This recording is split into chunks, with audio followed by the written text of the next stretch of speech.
Militan Hizbullah Lebanon melakukan 9 kali operasi yang menargetkan markas Israel di front utara pada Selasa 2 Januari 2024. Dikutip dari Al-Mayadin, adapun serangan itu terjadi di sektor timur Lebanon Selatan.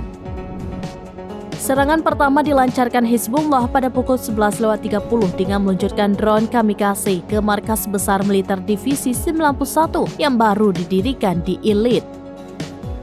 Serangan berikutnya berlangsung pada pukul 15 dengan meluncurkan roket di peternakan Sheba Lebanon yang diduduki Israel. Setengah jam berselang, Hizbullah kembali menyerang sekelompok tentara Israel di sekitar situs Al-Marj juga menjadi sasaran roket. Kemudian pada pukul 16.25, Hizbullah menargetkan peralatan mata-mata baru Israel di dekat Barak Ramim hingga merusak alat tersebut. 6 jam kemudian, pejuang Hizbullah menargetkan tentara pendudukan Israel di sekitar lokasi Al-Marj hingga menyebabkan korban jiwa. Selanjutnya, pada pukul 23, saat Israel mengevakuasi para korban di Al-Marj, Hizbullah pun kembali menyerang sekelompok tentara Israel yang baru datang dan kembali menyebabkan jatuhnya korban jiwa. Sementara itu, penyerangan di sektor barat Lebanon Selatan, Hizbullah mulai penyerangan pada pukul 9 dengan menargetkan pasukan Israel di Barak Zarid. Imbas serangan itu menyebabkan pasukan Israel terbunuh dan terluka.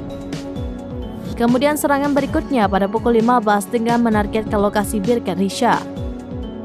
Selanjutnya pada pukul 17.35, Hizbullah menyerang sekelompok tentara Israel di sekitar lokasi Jal Al-Alam dengan senjata roket. Operasi terakhir dilakukan pada pukul 18 dengan melancarkan serangan roket ke Barak Matat. Media Israel melaporkan bahwa tentara yang terluka dievakuasi dari perbatasan utara dengan helikopter ke rumah sakit Rambam.